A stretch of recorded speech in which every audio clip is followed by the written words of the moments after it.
Friends, अभिनव प्रकाशन पुण्याच्या या यूट्यूब चॅनलवर मी आपलं स्वागत करतो। मी फिरोज पठाण, लेखक समग्र अंकगणित। मित्रांनो, आपलं हे गणिताचं चौथं लेक्चर आहे। तिसऱ्या लेक्चरमध्ये आपण मूळ संख्या आणि संयुक्त संख्या यांची माहिती घेतली होती। आजच्या लेक्चरमध्ये आपण संख्यांच्या प्रकारामधलं त्रिकोणी संख्या पाहणार आहोत।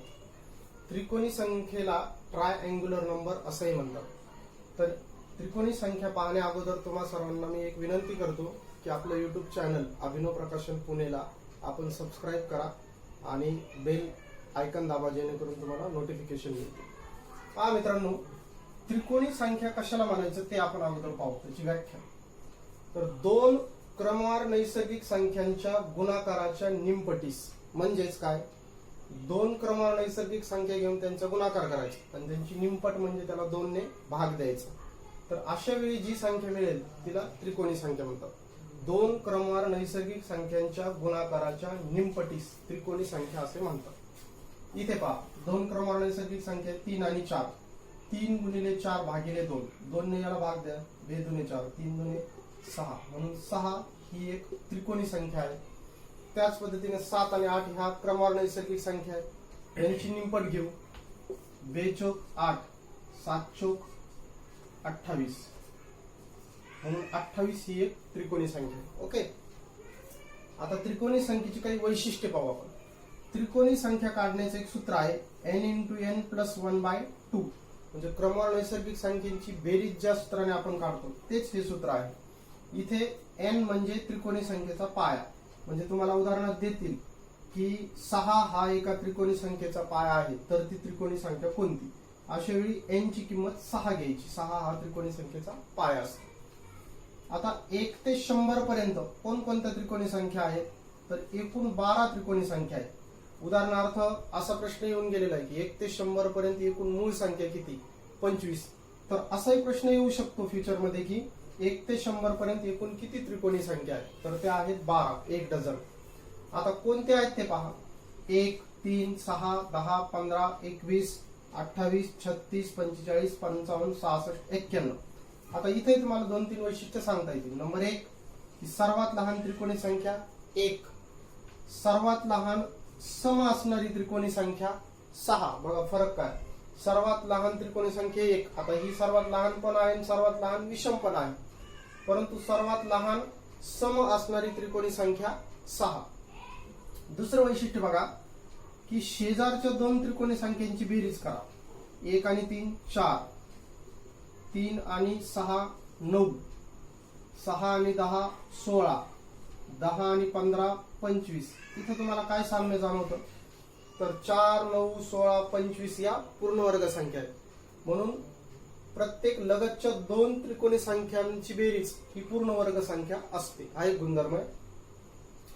त्यापुढे त्रिकोणी संख्यांना त्रिकोणी संख्या म्हणण्यामागे एक कारण असतं, मेजर कारण, ते म्हणजे त्यांचा जो पॅटर्न आहे, आकृतीबंध आहे, तर तो असा त्रिकोणासारखा दिसतो, त्रिकोणाची उतरंड दिसते इथे। आता तुम्ही म्हणणार की 1 हा तर त्रिकोणासारखा दिसत नाही, मग 1 ही त्रिकोणी संख्या का, तर त्याचं कारण काय की n च्या जागी आपण 1 ही किंमत ठेवू, 1 कंसात 1 + 1 भागिले 2, म्हणजे पाया 1 ठेवू आपण। मग इथे 1, इथे गुणाकाराचं चिन्ह असतं, गुणिले 1 + 1 2 भागिले 2, 2 2 कॅन्सल झाले, राहिले किती 1, म्हणून 1 ही देखील त्रिकोणी संख्या आहे, जरी तो सिंगल डॉट असेल तरी। इथं 1 2 3 डॉट आहे, म्हणून 3 ही त्रिकोणी संख्या आहे। कशी काढायची ते सांगतो तुम्हाला। इथे 1 2 3 4 5 6 डॉट आहेत, म्हणून 6 ही त्रिकोणी संख्या आहे। आता त्रिकोणी संख्या जी काढायची, तर त्याची पद्धत काय असते की त्रिकोणी संख्येचा जो पाया आहे, तर त्या पायापर्यंत, त्रिकोणी संख्या जी आहे 3, तर त्या 3 पर्यंतच्या सर्व नैसर्गिक संख्यांची बेरीज करायची। उदाहरणार्थ 3 ही नैसर्गिक, 3 ही त्रिकोणी संख्या आहे, तिथपर्यंतच्या नैसर्गिक संख्या 1 पासून सुरू करायची, 1 + 2 3। आता 6 ही त्रिकोणी संख्या आहे, मग 6च्या अलीकडच्या ज्या संख्या आहेत, 6चा पाया असतो 3, आपल्याला परीक्षेमध्ये देतात की 6 या त्रिकोणी संख्येचा पाया 3 आहे, किंवा 3 हा पाया असणारी त्रिकोणी संख्या कोणती, तर अशा वेळी काय करायचं, त्याच्या पायापर्यंतच्या संख्यांची बेरीज करायची, 1 + 2 + 3, या पायापर्यंतच्या संख्यांची बेरीज। ती किती येते 6. असंच एक उदाहरण समजा तुम्हाला दिलंय की दुसरा एखादा पाया दिला तुम्हाला 4 पाया असणारी त्रिकोणी संख्या कोणती, तर त्याच्या पायापर्यंतच्या सर्व नैसर्गिक संख्यांची बेरीज करायची. म्हणजे 1 + 2 + 3 + 4 1 + 2 3 आणि 3 6 आणि 4 10, म्हणून ती त्रिकोणी संख्या कोणती 10. अशा पद्धतीने दिलेल्या त्रिकोणी संख्येच्या पायापर्यंतच्या सर्व नैसर्गिक संख्यांची बेरीज केली की आपल्याला त्रिकोणी संख्या मिळते. आता हा गुणधर्म आपण अगोदर सांगितलं, सर्वात लहान त्रिकोणी संख्या 1. आता त्रिकोणी संख्येचे जे अवयव असतात ते क्रमागतच असतात, म्हणजे क्रमवारच असतात. उदाहरणार्थ 6 या त्रिकोणी संख्येचे अवयव 3 आणि 4. 3 हा इथे पाया होतो, मग 3 आणि 4 हे क्रमवारच आहे. मग कोणतीही त्रिकोणी संख्या घ्या त्याचे अवयव हे क्रमवारच असतात. उदाहरणार्थ आणखीन एक त्रिकोणी संख्या घेऊ आपण, इथे 3 घेऊ. तर 3 जर घेतली तर 3 ही त्रिकोणी संख्या कशी येते, त्याचा पाय आपल्याला आपण गृहीत धरू.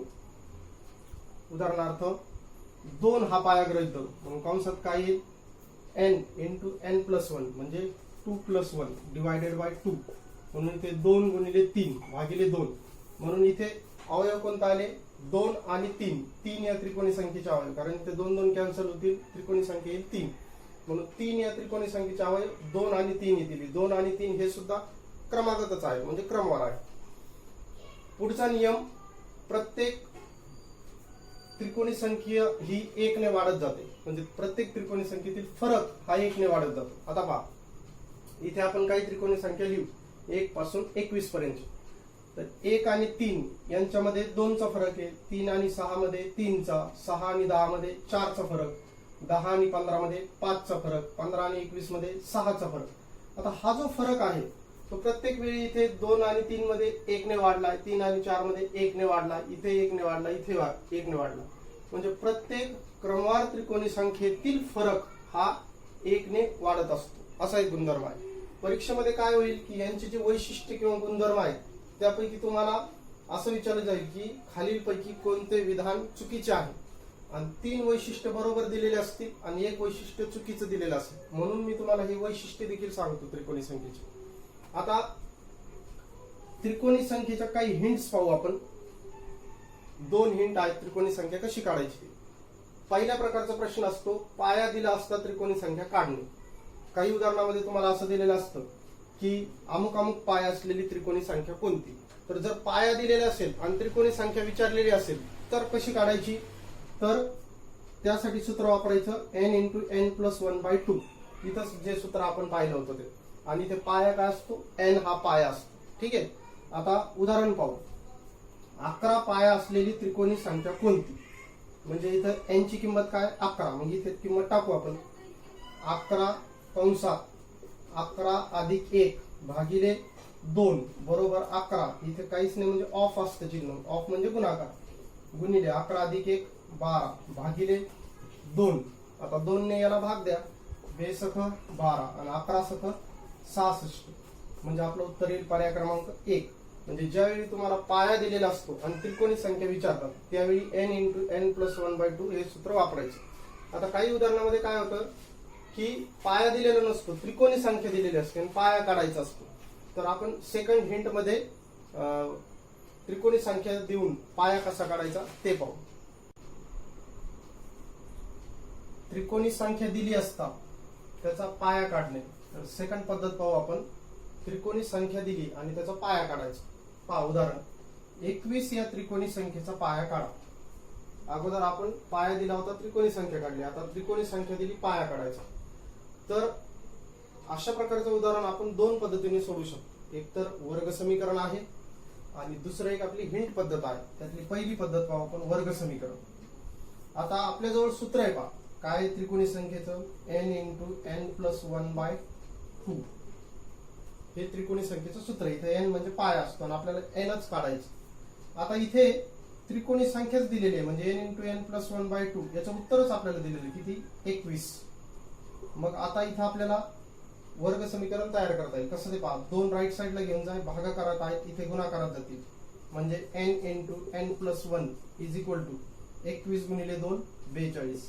आता 42 लेफ्टला आणू शकतो आपण, जेणेकरून वर्ग समीकरण तयार करता येईल.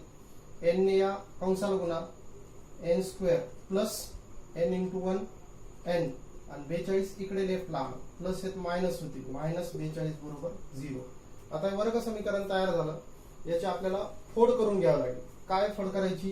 गुणाकार आणायचा वजा 42 आणि बेरीज आणायची 1. तर कसं करता येईल आपल्याला? 7 आणि 6 यांचा गुणाकार होतो 42. आता प्लस कोणाला द्यायचं आणि मायनस कोणाला द्यायचं ते पाहू आपण. इथं आपल्याला बेरीज प्लस 1 आणायची कारण याचा सहगुणक प्लस 1 आहे आणि गुणाकार मायनस 42 आणायचा. म्हणून गुणाकार एवढा आणण्यासाठी कुणालाही मायनस साइन दिलं तरी चालतं, परंतु प्लस 1 सहगुणक आणायचा आहे म्हणून आपल्याला 6 ला मायनस चिन्ह द्यावं लागेल. म्हणजे 7 मायनस 6 प्लस 1 होईल. म्हणून आपली फोड काय होईल? Plus 7 minus 6. म्हणून इथे n square plus 7n minus 6n minus 42 is equal to 0. पहा इथे 7n मधून 6n गेले 1n राहतं. अशा पद्धतीची फोड आपली करेक्ट आहे. आता इथे कॉमन काढू आपण. एन स्क्वेअर प्लस 7n म्हणजे n कॉमन असेल. इथे राहील n प्लस 7. दोन्ही मधला जो कॉमन आहे तो बाहेर घेतला आपण. इथे मायनस इथे 6 कॉमन निघेल कारण 6 ने दोन्हीला भाग जातो 6 आणि 42 ला. 6 कंसात काय राहील? n plus 7. हा जर कंस तुमचा वेगळा आला तर तुमचं वरची फोड चुकली हे लक्षात घ्यायचं. हा कंस नेहमी सेमच यायला पाहिजे.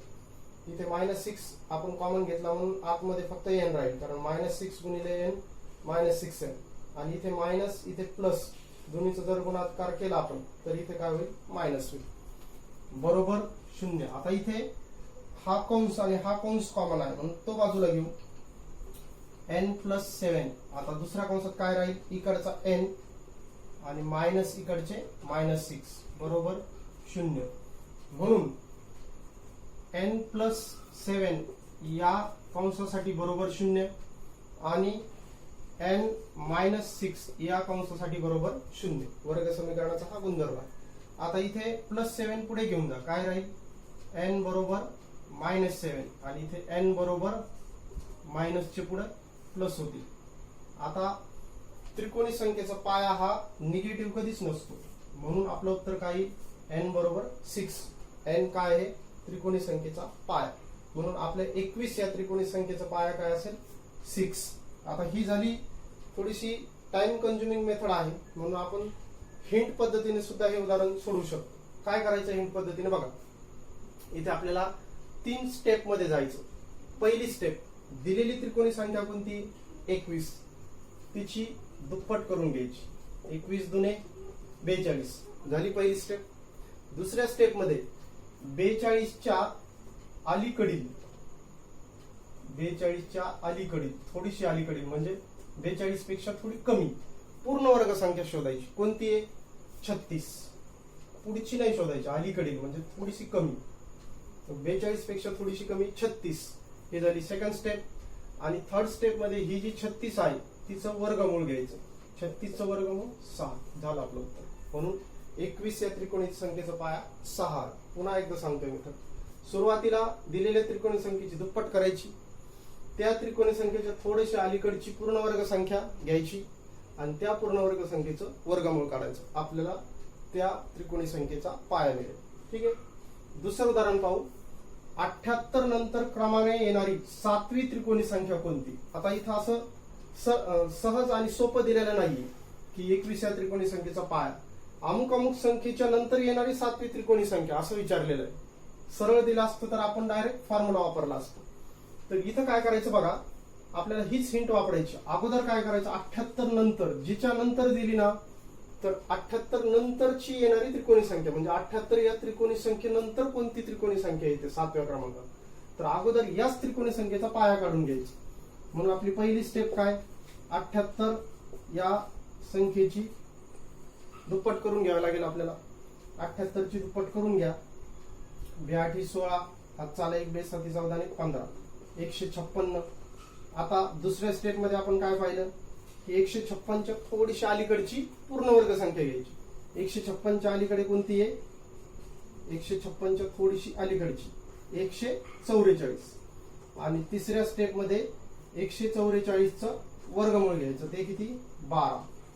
आता आपल्याला इथे 78 या त्रिकोणी संख्येचा पाया मिळालाय 12. आपल्याला कोणती सांगितली? 78 नंतर क्रमाने येणारी 7वी. म्हणून नेक्स्ट स्टेप मध्ये काय करायचं, ही जो पाया आलेला आहे आपला 78चा, त्यामध्ये 7 मिळवायचे. का? कारण नंतरची 7वी असं सांगितलं. क्रमाने येणारी 7वी त्रिकोणी संख्या, नंतरची 7वी, म्हणून या पायामध्येच हा 7 मिळवायचे. किती झाले? 19. म्हणजे हा झाला आपला इष्ट पाया. आपल्याला जो पाया काढायचा आहे तो पाया झाला. आणि नुसतं असं विचारलं असतं 78 नंतर क्रमाने येणाऱ्या 7व्या त्रिकोणी संख्येचा पाया कोणता, तर तो झाला असता 19. आता आपल्याला त्रिकोणी संख्या विचारली, पाया मिळाला, यावरून आपण त्रिकोणी संख्या काढू शकतो. कसं? त्रिकोणी संख्या बरोबर n इंटू n प्लस 1/2. आपल्याला पाया मिळाला 19. आणि इथे जर तुम्हाला नंतरची 7वी, अलीकडची 3री विचारलं असतं तर -3 करायची. इथे n ची किंमत 19 टाका. 19 कंसात 19 अधिक 1 भागिले 2, म्हणजे 19 गुणिले 19 अधिक 1 20 होईल, भागिले 2. 2 ने याला भाग द्या, किती राहिले? 10. आणि 19 गुणिले 10 190. तर अशा पद्धतीने 78 नंतर क्रमाने येणारी 7वी त्रिकोणी संख्या कोणती? 190. पर्याय क्रमांक 4. ठीक आहे मित्रांनो. तर हे झालं त्रिकोणी संख्या, त्रिकोणी संख्येचे गुणधर्म, त्याच्यावरचे उदाहरण. तर अशा पद्धतीने आपण नेक्स्ट लेक्चर मध्ये आणखी एखादा घटक पाहू. तर सर्वांना पुनश्च एकदा विनंती आहे की आपल्या अभिनव प्रकाशन पुणे या युट्यूब चॅनलला सबस्क्राईब करा. बेल आयकन दाबून तुम्ही नोटिफिकेशन मिळवू शकता. हा व्हिडिओ तुम्हाला कसा वाटला, आवडला असेल तर लाईक करा आणि शेअरही करायला विसरू नका. आणि काही तुमचे सजेशन असतील तर तेही कॉमेंट बॉक्समध्ये टाका. ठीक आहे, भेटूया पुढच्या व्हिडिओमध्ये. तोपर्यंत बाय. थँक्यू.